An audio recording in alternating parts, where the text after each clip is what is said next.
Hello students, मैं Rahul Patidar Newton academy YouTube channel पर आप लोगों का स्वागत करता हूँ।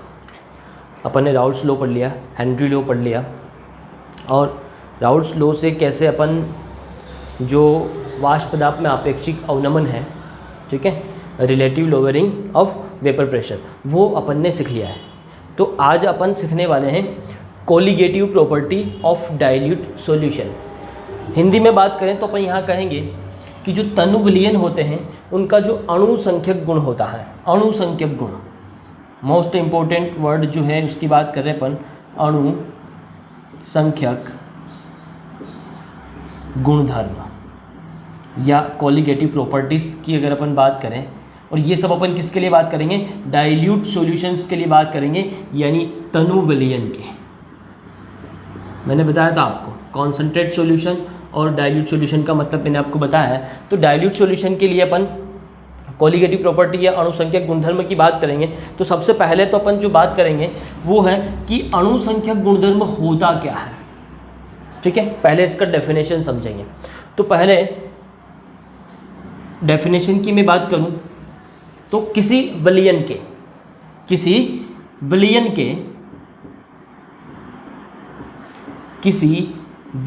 के नोट कर लेंगे वे गुण जो विलय के अणुओं की संख्या पर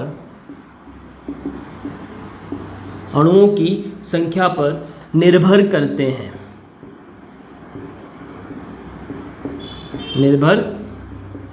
हैं, उन्हें अपन क्या कहते हैं, अणुसंख्यक गुणधर्म। मतलब किसी भी सॉल्यूशंस की ऐसी प्रॉपर्टीज जो किस पर डिपेंड कर रही है, विलय के अणुओं की संख्या पर डिपेंड कर रही है, उसी को अपन अणुसंख्यक गुणधर्म कहेंगे। अभी सिर्फ डेफिनेशन समझे, इसका मतलब भी मैं आपको समझाऊंगा इसका मतलब क्या होता है। फिर the property of solution which depend upon number of molecules या number of particles of solute is called colligative property. मतलब किसी भी सॉल्यूशन की जो कोलिगेटिव प्रॉपर्टी होती है वो जो विलय होते हैं उनके अणुओं की संख्या पर निर्भर करती है। जैसे अगर मैं बात करूं यहाँ पर, तो आपको एक एग्जांपल से इस चीज़ को समझाता हूँ। अपन बात करें वाष्प दाब की, तो वाष्प दाब जो होता है ये क्या होता है, इसको समझना कि आपके पास कोई सॉल्यूशन है, कोई भी लिक्विड सॉल्यूशन है और उसकी क्या बन रही है, वाष्प बन रही है। अब ये वाष्प जो है, अगर मैं यहाँ पर इस कंटेनर को क्लोज कर दूँ तो ये वाष्प यहाँ पर इस वॉल पर एक प्रेशर क्रिएट करेगी, उसी को अपन क्या कहते हैं, वाष्प दाब कहते हैं, ठीक है। और जब ये वेपर प्रेशर जो है इस सॉल्यूशन का, ये जो वेपर प्रेशर है, ये वेपर प्रेशर यानी ये वाष्प दाब जो है जब वायुमंडलीय दाब के बराबर हो जाता है, मोस्ट इंपोर्टेंट बात, वायुमंडलीय दाब कितना होता है, 1 एटमॉस्फेयर होता है, 1 वायुमंडलीय होता है। तो जब ये वाष्प का जो दाब है वो इस वायुमंडलीय दाब के बराबर हो जाता है, तब आपका ये विलयन जो होता है ये उबलने लगता है। इसी को इस विलयन का क्वथनांक कहते हैं।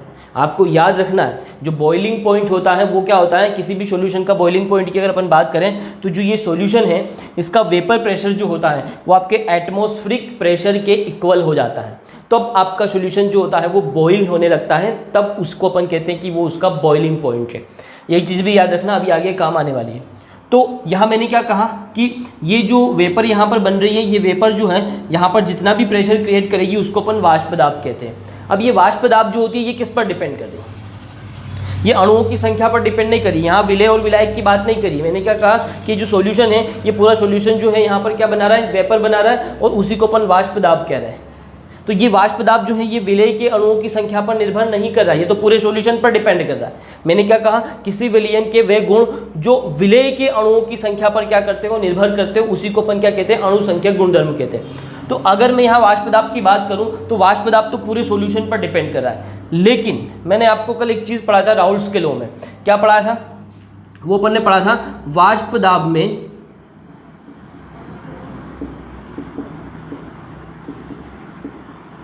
आपेक्षिक अवनमन, ठीक है, रिलेटिव लोअरिंग वेपर प्रेशर। तो वाष्प दाब में आपेक्षिक अवनमन की अगर मैं बात करूं तो वाष्प दाब तो आपका कोलिगेटिव प्रॉपर्टी नहीं है, परंतु इसके अंदर जो अवनमन हो रहा है, अवनमन का मतलब होता है कमी। वाष्प दाब में क्या होना? कमी होना। तो वाष्प दाब में जो कमी होगी वो किस पर डिपेंड करेगी? सपोज मान लो कि आपके पास ये जो सॉल्यूशन है जो उबल रहा है, ठीक है, इसको अपन यहाँ क्या करते हैं, एक बर्नर लगा देते हैं, इसको गर्म कर रहे हैं अपन, ठीक है। आप ये आपका उबल रहा है, ये पानी है, तो अब ये पानी 100 डिग्री सेल्सियस पे उबल रहा है, इसमें से वाष्प निकल रही है बहुत सारी। अब आप इसके अंदर क्या करें, थोड़ा सा विलेय, अब विलेय क्या ले रहा हूँ मैं, NaCl ले रहा हूँ, नमक इसके अंदर मैं थोड़ा सा क्या कर देता हूँ, मिला देता हूँ। तो जैसे ही आप नमक मिलाओगे क्या होगा, ये सॉल्यूशन जो आपका उबल रहा है ये उबलना बंद हो जाएगा। ये उबलना बंद हो जाएगा मतलब अब इसकी उबलना बंद हो जाएगा मतलब इसकी वाष्प निकलना बंद हो गई, कम हो गई कुछ टाइम के लिए, मतलब इसके वाष्प दाब में क्या आ गई, कमी आ गई। तो किसी भी विलयन के अंदर आप विलेय जब मिला रहे हो तो वाष्प में क्या हो रही है, वाष्प दाब में क्या हो रही है, कमी हो रही है।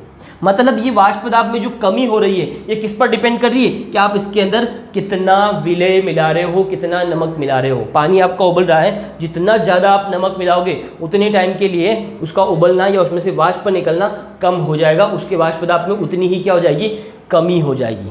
मतलब समझ में आ गया कि जो वाष्प दाब में आपेक्षिक अवनमन जो हो रहा है वो किस पर डिपेंड कर रहा है, आप उसके अंदर कितना नमक मिला रहे हो, इसका मतलब आप उसके अंदर कितना विलेय मिला रहे हो। मतलब ये जो वाष्प दाब में आपेक्षिक अवनमन है ये डिपेंड कर रहा है विलेय के अणुओं की संख्या पर। यही तो मैंने कहा है डेफिनेशन में कि किसी विलयन के वे गुण जो विलेय के अणुओं की संख्या पर निर्भर करते हैं। तो वाष्प दाब में आपेक्षिक अवनमन जो है ये किस पर डिपेंड कर रहा है, विलेय के अणुओं की संख्या पर। मतलब वाष्प दाब में आपेक्षिक अवनमन आपका क्या है, कोलिगेटिव प्रॉपर्टी है, अणुसंख्यक गुणधर्म है। 5 टाइप के अणुसंख्यक गुणधर्म होते हैं, मैं वो सभी आपको यहाँ बताने वाला हूँ। एक मैंने आपको बता दिया है, वाष्प दाब में आपेक्षिक अवनमन हो गया। अब क्यों इसको अपन अणुसंख्यक गुणधर्म कहते हैं, मैंने आपको पूरा एग्जाम्पल से इसको समझा दिया। अब अपन कौन कौन से अणुसंख्यक गुणधर्म यहाँ समझने वाले हैं, कोलिगेटिव प्रॉपर्टी क्या होती है इसका मतलब आपको समझ में आ गया, ठीक है। The property of solution which depend upon number of molecules of solute is called colligative property. अब यहाँ पर अणुसंख्यक गुणधर्म की डेफिनेशन आपको समझ में आ गई है। वाष्प दाब में आपेक्षिक अवनमन, इसका एक एग्जांपल भी आपको समझ में आ गया। अब बाकी के एग्जांपल भी मैं समझाता हूँ और इन सबको अपन क्या करेंगे, डिटेल में पढ़ने वाले हैं। एक चीज़ और यहाँ समझ ले आप कि ये जो कोलिगेटिव शब्द जो है ये लैटिन शब्द है। क्या है, एक लैटिन शब्द है, इसके बारे में भी आपको मैं बता देता हूँ, ठीक है। और यहाँ जो को आपका शब्द आपको दिख रहा है, को, और ये जो लिगेट आपको दिख रहा है, ठीक है, ये को है, इसका मतलब होता है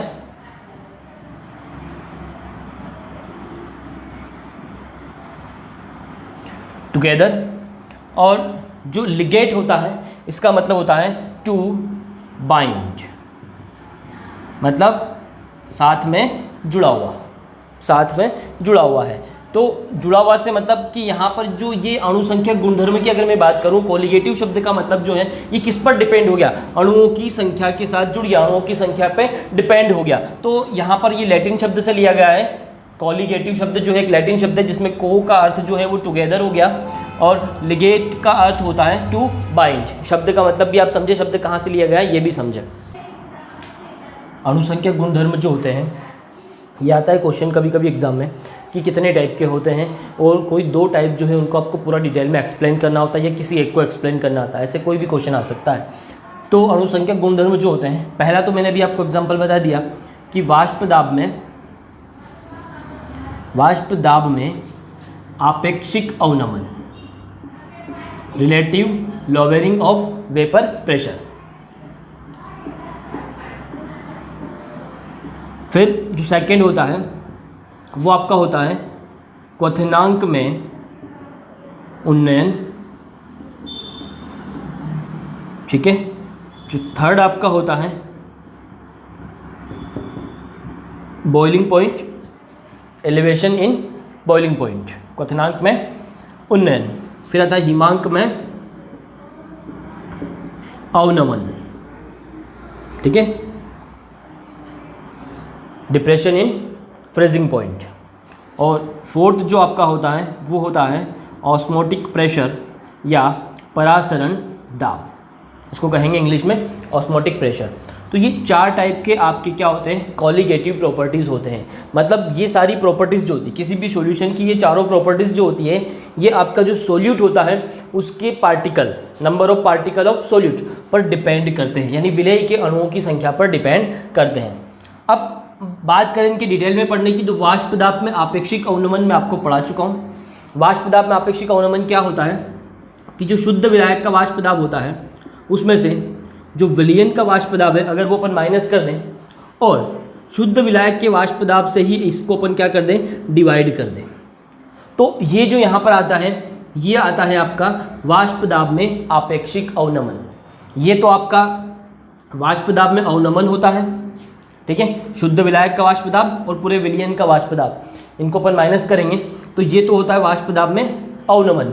और ये किससे रिलेट है, शुद्ध विलायक के वाष्प दाब से अगर इसको डिवाइड कर दें तो ये हो जाएगा वाष्प दाब में आपेक्षिक अवनमन।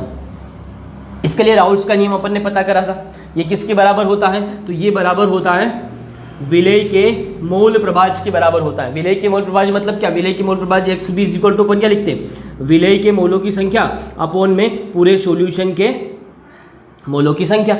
मतलब ये किस पर डिपेंड कर रहा है, विलेय के मोलों की संख्या पर डिपेंड कर रहा है। विलेय के मोल आए हैं इसमें, मतलब ये आपका क्या हो गया, और इसको कैसे प्रूफ करना है ये पूरा मैंने सिखा दिया है। तो ये आपका कोलिगेटिव प्रॉपर्टी जो वाष्प दाब में आपेक्षिक अवनमन है, ये आपको वही लिखना है जो मैंने आपको पढ़ा दिया है। इसकी हेल्प से किसी भी विलेय के अणुभाग यानी उसका मोलिकुलर वेट पता करने का फॉर्मूला भी आपको लिखना आना चाहिए, वो भी मैंने आपको कैलकुलेट करवाया था डाइल्यूट सॉल्यूशन के लिए।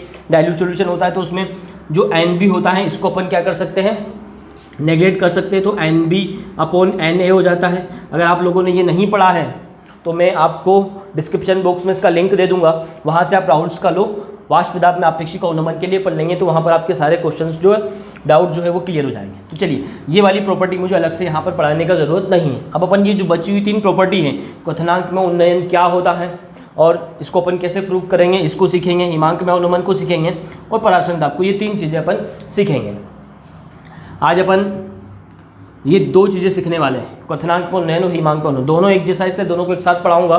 फिर मैं आपको अगले लेक्चर में परासरण दाब सिखाने वाला हूँ। क्वथनांक में उन्नयन, एलिवेशन इन बॉइलिंग पॉइंट। अब सबसे पहले तो ये जो क्वथनांक शब्द है ये क्या होता है, जो मैंने अभी वीडियो जब स्टार्ट किया तो पहले ही आपको सिखा दिया कि क्वथनांक क्या होता है। एक बार और मैं आपको इसका डेफिनेशन बता देता हूँ। जब भी कोई आपके पास लिक्विड होता है आप उसको बॉईल करते हैं तो उसकी क्या बनती है, वाष्प बनती है, और उसका कुछ प्रेशर भी होता है। जब ये वाष्प दाब यानी उसका दाब भी होता है, प्रेशर मतलब दाब, तो यहाँ जो इसका दाब होने वाला है, जब ये दाब किसी भी विलयन का वाष्प दाब जब वायुमंडलीय दाब के बराबर हो जाता है, वायुमंडलीय दाब की अगर मैं बात करूँ तो वायुमंडलीय दाब होता है 1 एटमॉस्फेयर के बराबर हो जाता है, तो वह विलयन उबलने लगता है, बॉईल होने लगता है, और वही उसका क्या होता है, क्वथनांक होता है। आपको डायरेक्ट नहीं लिखना है कि वह ताप जिस पर कोई द्रव उबलने लगता है वह उसका क्वथनांक होता है। आपको पता होना चाहिए कि कोई भी द्रव जो होता है वो कब उबलने लगता है, कब वो बॉईल होने लगता है। तो कोई भी सॉल्यूशन जो होता है जब तक उसकी वाष्प दाब वायुमंडलीय दाब के बराबर नहीं होती तब तक वो उबलता नहीं है, ठीक है। तो क्वथनांक का मतलब यही होता है कि जब किसी भी द्रव को गर्म किया जाता है तो उसकी वाष्प बनती है, और जब उस विलयन की वाष्प दाब वायुमंडलीय दाब के बराबर हो जाती है तब वह विलयन जो होता है वो उबलने लगता है, और उसी ताप को, जिस ताप पर वो उसकी जो वाष्प दाब है वो वायुमंडलीय दाब के बराबर हो जाती है, उसी ताप को क्वथनांक कहा जाता है, ठीक है। तो आप सीधा भी लिख सकते हो कि वह ताप जिस पर किसी विलयन का वाष्प दाब वायुमंडलीय दाब के बराबर हो जाता है तो उस ताप को, उस विलयन का क्वथनांक कहते हैं। नोट कर लीजिएगा, वीडियो को पॉज करके रिपीट करके अब उसको नोट कर लेना। अब ये तो समझ में आ गया कि बॉइलिंग पॉइंट क्या होता है। अब एलिवेशन का मतलब क्या होता है, उन्नयन का मतलब क्या होता है, तो एलिवेशन का मतलब होता है वृद्धि होना, बढ़ना, है ना, उन्नयन बढ़ जाना, ठीक है। तो एलिवेशन का मतलब ये हुआ कि यहाँ पर मैंने आपको एग्जांपल से समझाया था कि आपके पास सपोज मान लो कि ये वाटर है, ये आपके पास क्या है, वाटर है। अब इसके अंदर आप विलय मिला रहे हो, ये आपका क्या हो गया, विलायक, ये आपका क्या हो गया, सॉल्वेंट हो गया। अब इस सॉल्वेंट के अंदर आप सॉल्यूट मिला रहे हो, विलय मिला रहे हो, तो जो विलय आप इसके अंदर मिला रहे हो वो सपोज मान लो है आपका नमक NaCl है। तो अभी जब तक आपने नमक नहीं मिलाया है तब तक ये उबल रहा है। जैसे ही आप इसके अंदर नमक मिलाओगे उबलना क्या हो जाएगा, बंद हो जाएगा। मतलब अगर आपके पास केवल पानी है तब ये 100 डिग्री सेल्सियस पर क्या हो जाता है, उबलने लग जाता है। लेकिन जैसे ही आप इसके अंदर नमक मिलाते हो तब ये टेम्परेचर तो अभी भी 100 डिग्री सेल्सियस है, लेकिन जैसे ही आपने इसके अंदर नमक मिलाया अब उसका उबलना क्या हो गया, बंद हो गया। अब आपको और ज़्यादा इसको गर्म करना पड़ेगा। अब वो डिपेंड करता है कि आप कितना नमक मिला रहे हो सकता है कि ये आपका 110 डिग्री सेल्सियस पर जो है उबलने लग जाए, या ज़्यादा नमक मिला जाए तो 120 डिग्री पे, मतलब कुछ न कुछ इसके ताप में क्या हो जाएगी, वृद्धि हो जाएगी। अब ये विलयन, पहले विलायक शुद्ध विलायक था तब ये 100 डिग्री सेल्सियस पर उबल रहा था, लेकिन जैसे ही आपने इसके अंदर नमक मिला दिया है अब ये 100 डिग्री सेल्सियस पर नहीं उबलेगा। आपको ताप को क्या करना पड़ेगा, बढ़ाना पड़ेगा। तो ये क्यों हुआ, क्योंकि आपने इसके अंदर विलय मिला दिया। तो बस यही होता है क्वथनांक में उन्नयन। जब किसी विलायक में विलय मिलाया जाता है तो उसके क्वथनांक में वृद्धि हो जाती है। क्वथनांक में वृद्धि होगी ना, पहले 100 डिग्री सेल्सियस पे उबल रहा था, अब ये 120 या 110 डिग्री सेल्सियस पे उबल रहा है तो क्वथनांक में वृद्धि हो गई, है ना। पहले 100 पे उबल रहा था तो क्वथनांक 100 डिग्री सेल्सियस था, अब ये उबल रहा है 110 या 120 पर, तो ये इसका क्वथनांक हो गया। तो क्वथनांक में क्या हो गया, वृद्धि हो गया। तो वृद्धि क्यों हुआ, आपने उसके अंदर विलय मिलाया। तो जब किसी विलायक में विलय मिलाया जाता है तो उसके क्वथनांक में क्या हो जाती है, वृद्धि हो जाती है। क्वथनांक में वृद्धि होती है, वाष्प दाब में क्या हो जाती है, कमी हो जाती है। क्योंकि जैसे आप विलय मिलाओगे वाष्प थोड़ी देर के लिए बनना क्या हो जाएगा, रुक जाएगा। तो वाष्प दाब में क्या हो जाती है, कमी हो जाती है, यानी क्वथनांक में क्या हो गई, वृद्धि हो गई। तो इसी को क्वथनांक में उन्नयन कहा जाता है। अब ये जो क्वथनांक में उन्नयन होता है ये एक प्रकार का टेम्परेचर है, तो इसको T से लिखा जाता है और बॉइलिंग पॉइंट के लिए लिखा गया है, इसलिए इसको TB से व्यक्त किया जाता है। इसको डिनोट कैसे किया जाता है, TB से। तो क्वथनांक में उन्नयन को मैंने कैसे डिनोट करा, TB से। अब ये जो TB है यानी क्वथनांक में उन्नयन है, ये किस पर डिपेंड कर रहा है। अभी मैंने कहा कि जो क्वथनांक में उन्नयन है ये एक कोलिगेटिव प्रॉपर्टी है, मतलब ये किस पर डिपेंड करती है, विलय पर डिपेंड करती है। ठीक है, तो विलय पर डिपेंड करती है। तो यहाँ अगर मैं बात करूँ तो जो अपन कंसंट्रेशन की टर्म्स अपन ने पढ़ी थी उसमें मैंने कहा था कि एक टर्म्स है आपकी मोललता, मोलेलिटी, जिसमें अपन ने ऊपर लिखा था विलय को अपन काय में मिलाते हैं, विलायक में। ऊपर आता है विलय के मोलों की संख्या और नीचे आता है विलायक की ग्राम में मात्रा। तो अपन इसी टर्म्स का यूज़ यहाँ पर करते हैं। ठीक है, क्योंकि विलायक के अंदर अपन क्या मिला रहे हैं, विलय मिला रहे हैं। मैंने यहाँ पर विलायक लिया था, उसमें क्या मिला है, विलय। तो विलय मिलाने से उसकी क्या हो गई, कमी आ गई उसके क्वथनांक में। तो यहाँ पर विलय के मोलों की संख्या अपन लिखते हैं। और आपको यहाँ पर पता होगा कि अगर अपन बात करें क्वथनांक में उन्नयन की तो ये भी किस पर डिपेंड कर रहा है, विलय के मोलों की संख्या पर डिपेंड कर रहा है। तो आपको याद रखना है कि जो क्वथनांक में उन्नयन होता है ये समानुपाती होता है मोलेलिटी के। इसको अपन स्मॉल m से डिनोट करते हैं। तो यहाँ पर कंसंट्रेशन अपन ने काय में लिया है, स्मॉल m में लिया है, क्योंकि यहाँ पर भी विलय के मोलों की संख्या थी ऊपर, इसीलिए अपन यहाँ पर स्मॉल m के इसको समानुपाती मानते हैं। अब जब ये समानुपाती का चिन्ह यहाँ से हटता है तो यहाँ पे आ जाएगा इज इक्वल टू, और यहाँ पर एक कांस्टेंट आ जाएगा KB। ठीक है, इसके बारे में भी बात करेंगे ये क्या है। तो यहाँ पर अगर मैं KB की अगर बात करूँ तो ये यहाँ पर क्या है, मोलल, मोलैलिटी यूज़ करिए तो इसके लिए लिखेंगे मोलल, और उन्नयन हुआ है ना। क्वथनांक में क्या हुआ है, उन्नयन हुआ। तो मोलल उन्नयन स्थिरांक इसको कहा जाता है। ठीक है, इसको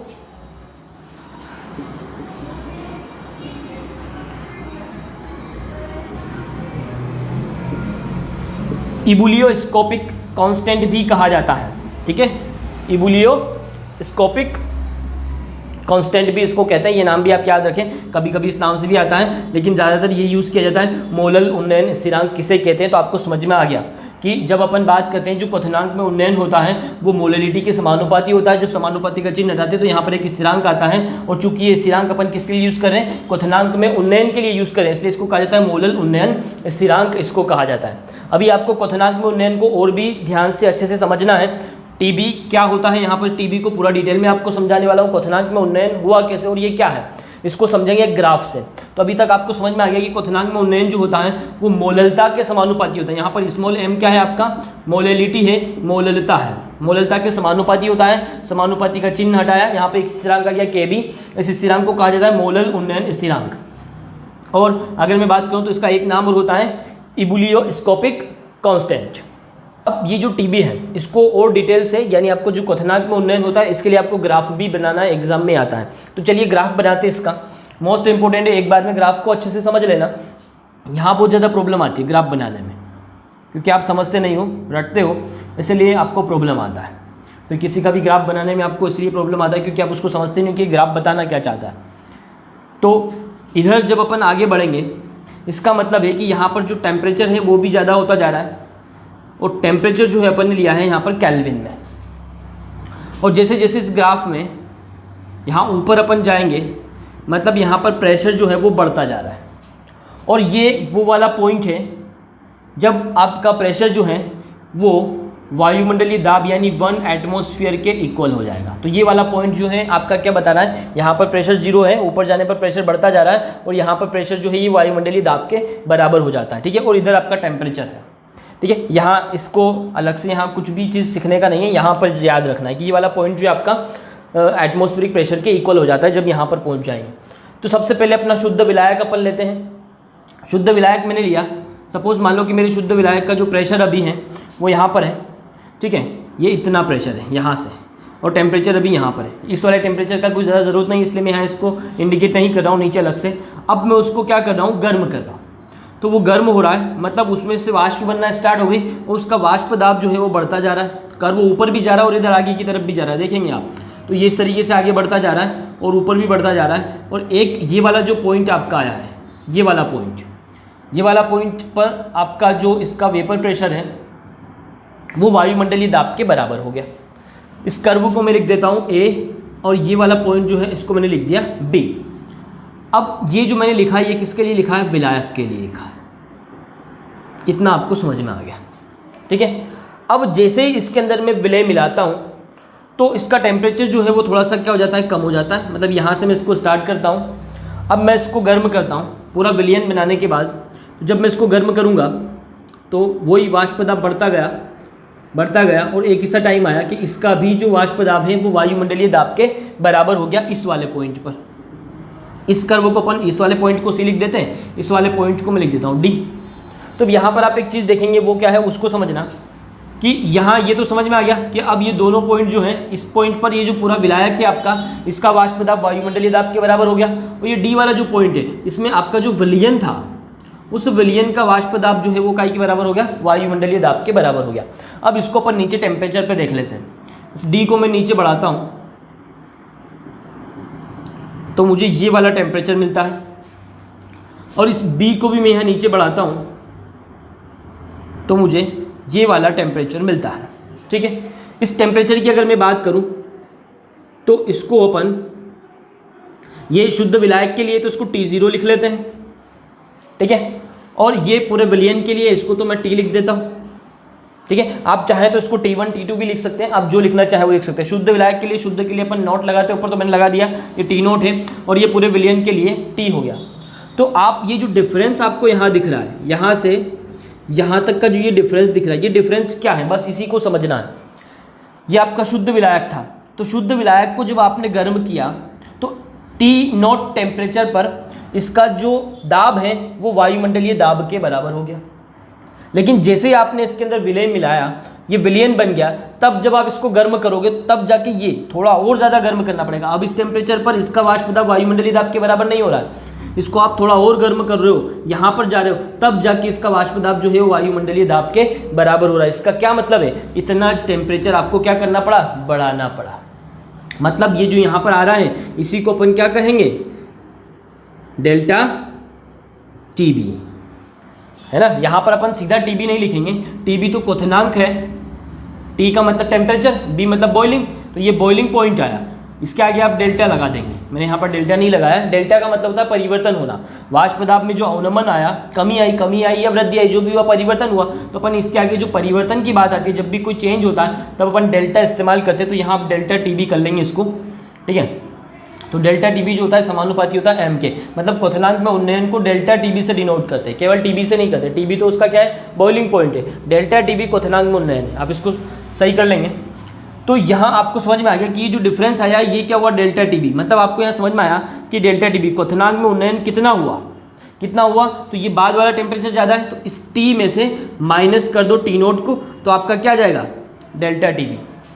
ठीक है, सपोज मान लो कि पहले वो 100 डिग्री सेल्सियस पर आपका उबल रहा था और बाद में वो कहाँ उबल रहा है, 120 डिग्री सेल्सियस पे। तो ये 120 में से 100 को माइनस कर दो तो कितना आया, 20 डिग्री सेल्सियस का चेंज हुआ। मतलब क्वथनांक में कितनी वृद्धि हो गई, 20 डिग्री सेल्सियस की वृद्धि हो गई। तो ये इस ग्राफ से आपको क्लियर समझ में आता है। ये वाष्प दाब है या प्रेशर समझ सकते हो इसको। ये वाला पॉइंट आपका क्या है, वायुमंडलीय दाब के बराबर हो जाता है। तो विलायक जो होता है वो इस पॉइंट पर यानी टी नॉट टेम्परेचर पर उबलने लगता है, लेकिन जैसे विलेय मिलाते हो फिर उसको और ज़्यादा गर्म करना पड़ता है, तब जाके वो उबलता है। मतलब इतना ज़्यादा आपको क्या करना पड़ा, उसको गर्म करना पड़ा। तो ये जो डिफरेंस यहाँ पर है इन दोनों पॉइंट के बीच में, यही आपका क्या है, क्वथनांक में उन्नयन है। तो मैंने आपको क्वथनांक में उन्नयन का ग्राफ बनाना सिखा दिया, कैसे आपको इसको ग्राफ बनाना है, इसका क्या मतलब है वो पूरा सिखा दिया है। ये आपको प्रूफ करना है। ये जो मैं यहाँ पर लेके आया हूँ डेल्टा टी बी जो है ये इज इक्वल टू होता है के बी इंटू एम के, इसको अपने को प्रूफ भी करना है। तो ये कैसे प्रूफ करना पहले वो सिखाता हूँ, फिर इसकी हेल्प से अपन किसी भी विलेय का, जिस तरीके से अपन ने वाष्प दाब में आपेक्षिक अवनमन की हेल्प से अपन ने क्या करा था, किसी विलेय का मॉलिक्यूलर वेट पता करने का सूत्र बनाया था, वैसे इससे भी सूत्र बनेगा, वो निकालना है। उस के बी का यूनिट क्या होता है, ये जो स्थिरांक है आपका इबुलियोस्कोपिक स्थिरांक या मोलल उन्नयन स्थिरांक, इसका जो यूनिट है वो क्या होता है, इकाई क्या होती है, वो भी अपने को सीखना है। तो चलिए इसको नोट कर लें, स्क्रीनशॉट ले लें और ग्राफ को बार बार बनाएं, कोशिश करें, तभी आपको ये समझ में आने वाला है। यदि आपको कोई प्रॉब्लम आती है तो मुझे आप कमेंट बॉक्स में बताएं कि आपको क्या चीज़ इसमें समझ में नहीं आया है, क्या ऐसा चीज़ है जो आपको यहाँ पर टफ लग रहा है, क्लियर नहीं हो पा रहा है, कोई डाउट है जो आपको आ रहा है दिमाग में, क्लियर ही नहीं हो पा रहा है, तो आप मुझे कमेंट बॉक्स में बताएं, मैं आपका उसका सोल्यूशन जरूर दूंगा। तो चलिए ये क्वथनांक में उन्नयन की मैं बात कर लूँ। अब ये प्रूफ करना है आपको, इसको क्या करना है, प्रूव करना है। तो इसको भी मैं यहाँ पे रफ कर देता हूँ।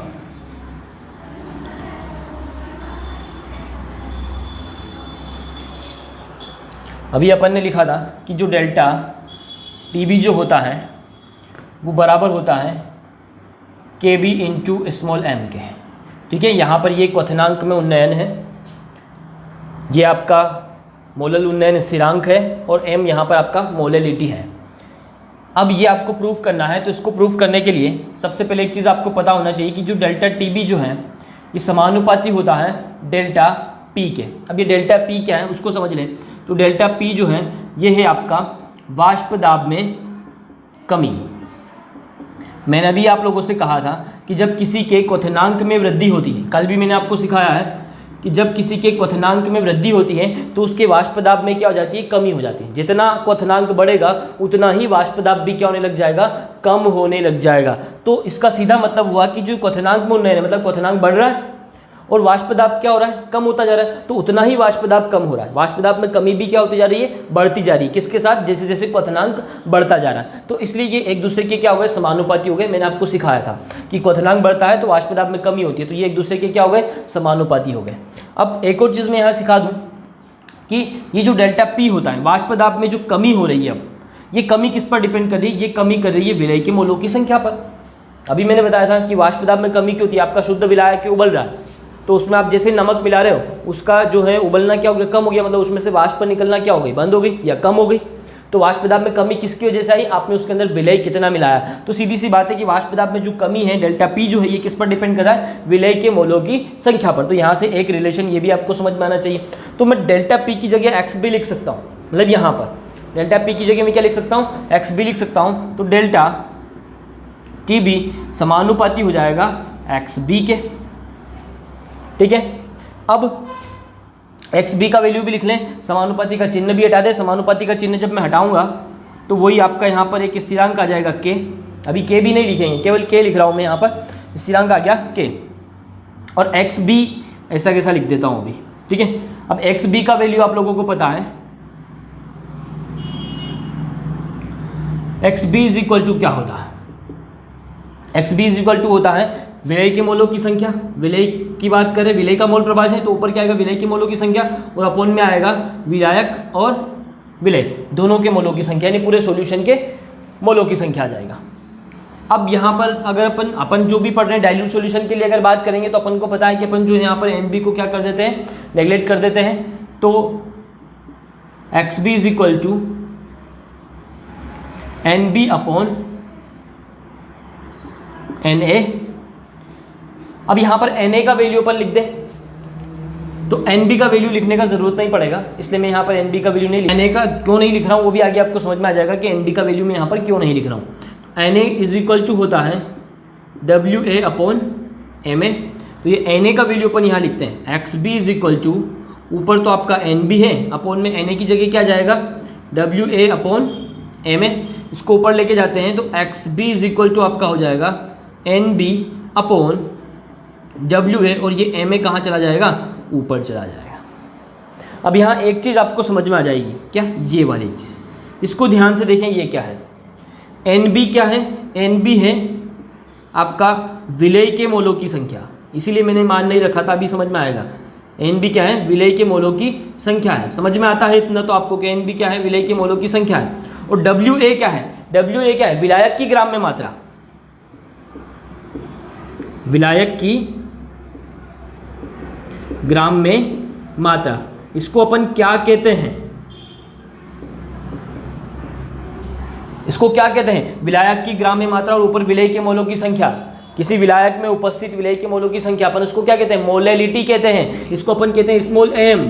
बस तो सोल्व हो गया। एन अपॉन एन बी की जगह X B is equal to आपका एन अपॉन एन बी की जगह अपन क्या लिख सकते हैं, small M into M A. ये आपका एक्स बी का वैल्यू आ गया, ये वैल्यू मैं यहाँ रख सकता हूँ, तो यहाँ रखेंगे अपन delta T B is equal to X B का वैल्यू कितना आया, के इंटू, ये कैपिटल एम ए है ना, capital M A into small M. बस अब एक चीज़ और थोड़ा सा आप समझ लें तो आपका आंसर जो है वो पूरा आंसर आने वाला है। वो क्या है उसको समझेंगे कि ये देखो यहाँ पर के तो आपका स्थिरांक है और एम ए आपका क्या है, एम ए यहाँ पर है विलेय के अणु की संख्या। अब विलेय का अणुभार, अणुसंख्या नहीं, विलेय का अणुभार, एम ए यहाँ पर विलेय का अणुभार है। तो सपोज मान लो विलेय आपका कोई भी हो, कोई भी एक विशिष्ट आपका अगर विलेय है, जैसे अगर विलेय मिला रहे हो तो या तो NaCl मिला रहे हो, कोई भी एक आपको पहले से ही पता होगा कि आप कौन सा विलेय मिला रहे हो। तो जो भी विलेय आप मिला रहे हो उसको मिलाने से पहले या मिलाने के बाद उसका अणुभार कोई चेंज नहीं होने वाला, अणुभार उसका भी क्या रहेगा, फिक्स रहेगा।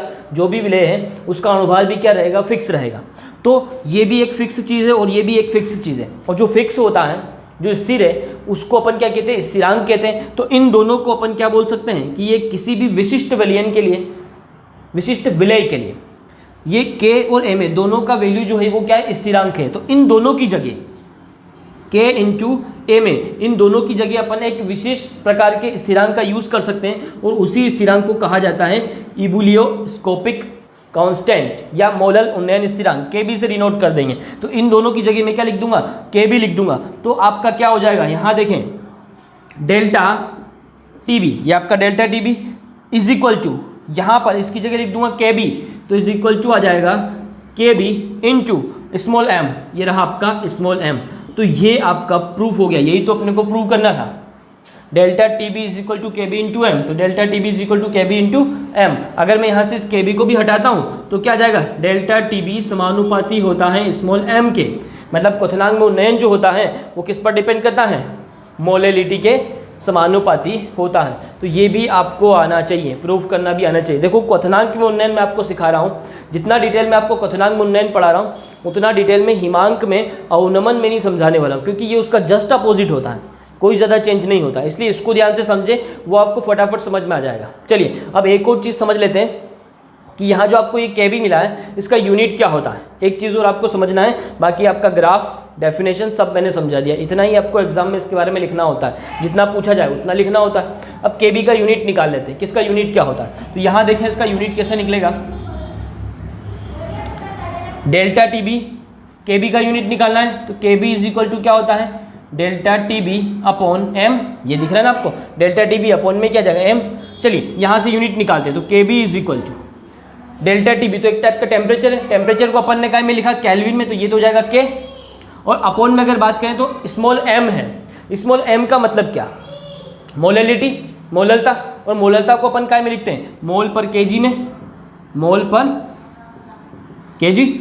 तो देखो अब ये kg अपॉन में तो इधर ऊपर चला जाएगा, तो ये हो जाएगा K इंटू kg, और ये मोल अपॉन में है तो इसको ऊपर जब लेके जाएंगे तो ये हो जाएगा मोल इनवर्स। तो ये आपका जो Kb होता है यानी इबुलियोस्कोपिक कांस्टेंट जो होता है उसका यूनिट होता है K kg पर मोल। ये सारी चीज़ें आपको सीखना है इसमें। तो अपन ने प्रूफ कर लिया कि डेल्टा TF जो होता है ये इक्वल हो गया Kb इंटू स्मॉल m के। अब यहाँ एक और जो क्वेश्चन आता है वो आता है कि इसकी हेल्प से अपने को किसी भी विलय का अणुभार कैसे अपन कैलकुलेट करेंगे, ठीक है। तो इसकी हेल्प से विलय का अणुभार पता करने के लिए अपने को कुछ भी नहीं करना होता है। जब भी इस टाइप का क्वेश्चन आता है, चाहे वो कुछ भी हो, चाहे वो एलिवेशन ऑफ बॉइलिंग पॉइंट आ रहा है, डिप्रेशन ऑफ फ्रीजिंग पॉइंट आ रहा है, या वाष्प दाब में आपेक्षिक अवनमन आ रहा है, उन सब में आपको क्या करना है, आप वाष्प दाब में आपेक्षिक अवनमन में मोल प्रवास था, यहाँ पर क्या है मोलैलिटी है, बस इसका वैल्यू रख दो, क्योंकि यहाँ पर अपन वैल्यू रखें तो इसमें विलय का अणुभार आता ही है। देखो m इज इक्वल टू क्या होता है, m molality is equal to just अभी मैंने बताया था NB upon Na plus NB ये होता है। और अपने को पता है कि NB इज इक्वल टू होता है WB अपॉन MB और Na इज इक्वल टू होता है WA अपॉन MA। और अपन जानते हैं कि ये जो MB है यही तो आपका विलय का अणुभार है, विलय का अणुभार है। तो बस अगर ये वैल्यू मैं यहाँ रख दूंगा इसमें तो विलय का अणुभार निकालने का सूत्र बन जाएगा। तो देखो रखते हैं। सबसे पहले तो अपन बात करेंगे डाइल्यूट सॉल्यूशन के लिए, तनु विलयन के लिए बात की जाती है। तो तनु विलयन के लिए जब बात करेंगे तो m इज इक्वल टू हो जाएगा NB अपॉन Na। इतना तो मुझे बार बार बताने का जरूरत नहीं है। जब भी तनु विलयन की बात करते हैं, नीचे जो सॉल्यूशन होता है इसमें से विलय को अपन क्या कर देते हैं, इग्नोर कर देते हैं, क्योंकि तनु है मतलब उसमें अंदर विलय की मात्रा बहुत कम है। तो यहाँ अपन केवल विलायक के अणु की संख्या लिखेंगे NB अपॉन Na। अब इसका वैल्यू रख लेते हैं, NB का वैल्यू यहाँ से रखेंगे तो WB अपॉन MB और अपॉन में आ जाएगा WA अपॉन MA। इसको थोड़ा और आगे सोल्व करेंगे तो ये हो जाएगा WB अपॉन MB, ये ऊपर जाएगा तो ये MA ऊपर चला जाएगा और WA नीचे आ जाएगा। अब ये वैल्यू जो है MA का, M का है, स्मॉल m का वैल्यू आ गया, ये यहाँ पर रख देते हैं। तो delta TF is equal to KB into WA into MA, इस पूरे के अपोन में आ गया MB इंटू WA, ठीक है। अब क्या करना है, विलय का अणुभार ज्ञात करने का सूत्र है, मतलब MA का वैल्यू निकालना है। तो MA को इधर लेके आ जाओ, तो MA इज इक्वल टू आपका क्या हो जाएगा, MB सॉरी है ना, विलय का अणुभार मतलब MB इज इक्वल टू आपका क्या हो जाएगा, KB into WA into MA upon में आ जाएगा ये डेल्टा TF भी इधर आ जाएगा, डेल्टा TF इंटू WA। बस यही आपका क्या है, विलय का अणुभार ज्ञात करने का सूत्र है। इन सबका वैल्यू अगर अपने पास है, KB का वैल्यू है, डेल्टा TF का वैल्यू है, WA MA सबका वैल्यू है, तो आप इसको सोल्व कर सकते हैं। जब भी आपको न्यूमेरिकल दिया जाएगा तो उसमें डेल्टा TF निकालना आपको बताया जाएगा कैसे निकाला जाता है, इसका वैल्यू आपको दिया हुआ रहेगा इबुलियोस्कोपिक कांस्टेंट का।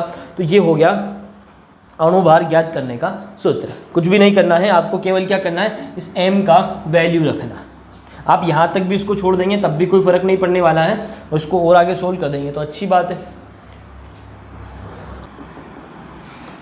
डिप्रेशन ऑफ फ्रीजिंग पॉइंट, हिमांक में अवनमन। अब इसको सीख लेते हैं कि ये क्या होता है। तो हिमांक में अवनमन का मतलब क्या होता है, हिमांक मतलब क्या होता है, वह टेम्परेचर जिस पर कोई भी लिक्विड जो है वो सॉलिड में कन्वर्ट हो रहा है, मतलब उसके वाष्प पदार्थ में क्या कर रहे हैं अपन, कम ही कर रहे हैं, ठीक है। तो उसका टेम्परेचर अपन कम करेंगे। कोई भी जैसे पानी है उसको बर्फ में कन्वर्ट करना, तो अपन उसको टेम्परेचर कम करते जाएंगे और 0 डिग्री सेल्सियस पे आकर वो क्या हो जाएगा, बर्फ में बदल जाता है। तो वही उसका क्या है, हिमांक है। अब 0 डिग्री सेल्सियस पर वो बर्फ में बदल गया आपका पानी, तो 0 डिग्री सेल्सियस आपका फ्रीजिंग पॉइंट हो गया पानी के लिए। तो यहाँ पर डेफिनेशन हिमांक का मतलब तो यही होता है कि वह टेम्परेचर जिस पर कोई भी लिक्विड जो होता है वो सॉलिड में कन्वर्ट हो जाता है, उसी को अपन उसका क्या कहते हैं, हिमांक कहते हैं। अब हिमांक में कमी का मतलब क्या होता है, जैसे मान लो आपका पानी है तो 0 डिग्री सेल्सियस पे बर्फ में बदल गया, लेकिन जैसे उसके अंदर मैं नमक मिलाऊंगा तो ऑलरेडी उसका टेम्परेचर और कम हो जाएगा, मतलब जब उसको बर्फ़ बनाओगे आप तो और जल्दी बर्फ़ बन जाएगा कि और लेट बनेगा, उसका टेम्परेचर और कम करना पड़ेगा। मतलब आपको अब वो 0 डिग्री सेल्सियस अब माइनस में, और उसका टेम्परेचर कहाँ चला जाएगा, माइनस में, तब जाके वो क्या होने वाला है, बर्फ़ में कन्वर्ट होने वाला है, ठीक है। मतलब अगर नमक मिला हुआ अगर आप देखेंगे बर्फ़ तो वो और ज़्यादा ठंडा होता है, नॉर्मल पानी वाला जो होता है उससे भी ज़्यादा नमक मिला हुआ बर्फ़ जो होता है वो ज़्यादा ठंडा होता है और जल्दी भी हो जाता है, टेम्परेचर कम हो जाता है उसका तो जल्दी क्या हो जाता है, क्योंकि थोड़ा काम तो किसने कर दिया, आपके सोल्यूट ने कर दिया। तो हिमांक में क्या आ गई, कमी आ गई। अब इसी चीज़ को समझना है, हिमांक में अवनमन यानी डिप्रेशन ऑफ फ्रीजिंग पॉइंट आपको समझना है। अब इसको कैसे डिनोट करते हैं उसकी अगर बात करें तो हिमांक की अगर मैं बात करूँ तो ये भी एक प्रकार का टेम्परेचर है। फ्रीजिंग पॉइंट के लिए डेल्टा TF लिखेंगे और परिवर्तन हो रहा है, कमी आ रही है तो डेल्टा TF। ये भी किस पर डिपेंड कर रहा है, विलय के मोलों की संख्या पर, तो ये भी आपका मोलेलिटी के समानुपाती होता है। अब यहाँ पर जब अपन ये समानुपाती का चिन्ह हटाते हैं तो यहाँ पर भी एक स्थिरांक आता है जिसको अपन लिखेंगे KF × M।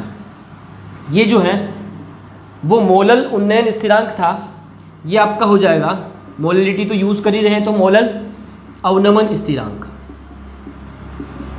कमी हो रही है, अवनमन मतलब कमी, तो अवनमन स्थिरांक, मोलल अवनमन स्थिरांक इसको अपन कहते हैं। उसको इबिलियोस्कोपिक कांस्टेंट कहते हैं, इसको क्रायोस्कोपिक कांस्टेंट कहा जाता है। इस नाम से भी पूछा जाता है, क्रायोस्कोपिक कांस्टेंट क्या होता है, तो ये आपका होता है मोलल अवनमन स्थिरांक। ठीक है, तो ये तो हो गया फ्रीजिंग पॉइंट डिप्रेशन क्या होता है, ये समझ में आ गया कि कमी हो जाती है। ठीक है, और ज़्यादा ठंडा करना पड़ेगा तब जाके वो बर्फ़ में कन्वर्ट होने वाला है, तो फ्रीजिंग पॉइंट में यानी उसके हिमांक में क्या हो गई, कमी हो गई, उसी को हिमांक में अवनमन कहते हैं। तो अब यहाँ इसको मैं पूरा जितने भी मैंने उसके लिए डेरिवेशन करवाए वो सारे डेरिवेशन मुझे यहाँ करवाने का ज़रूरत नहीं है। पहली बात तो इसको प्रूफ करने का ज़रूरत नहीं है क्योंकि सेम टू सेम वैसे ही प्रूफ होने वाला है, इसमें कोई नई चीज़ तो है नहीं। जहाँ पर अपन ने डेल्टा टी भी लिखा है वहाँ डेल्टा TF लिख देंगे, बाकी चीज़ें तो सब सेम है।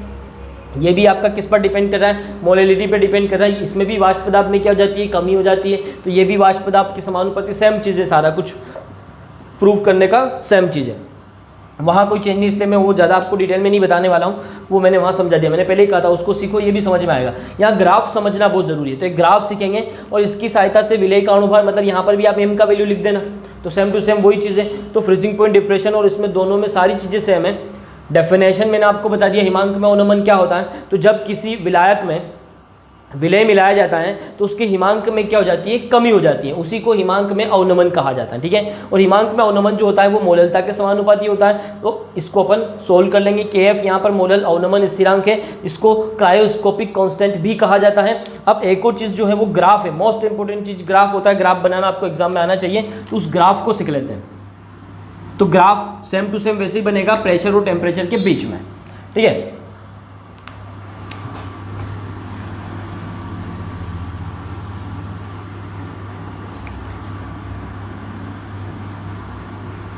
ये आपका प्रेशर है और इधर आपका टेम्परेचर है, वो भी आपका कई में केल्विन में ही है।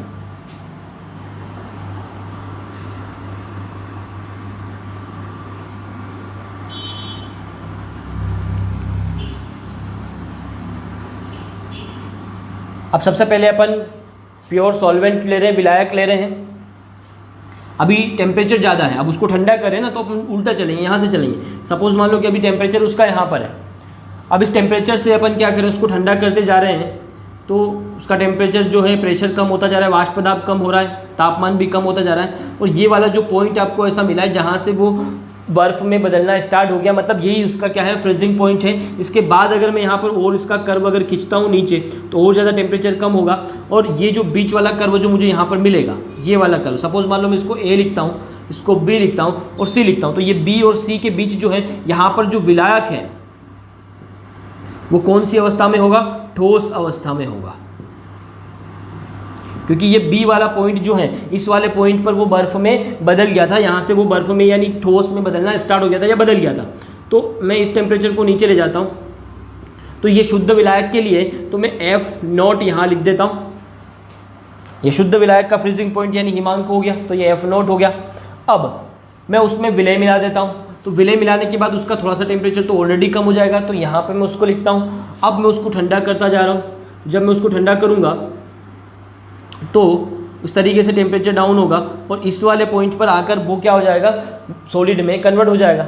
ये आपके किसके लिए हो गया, विलयन के लिए कर्व बन गया।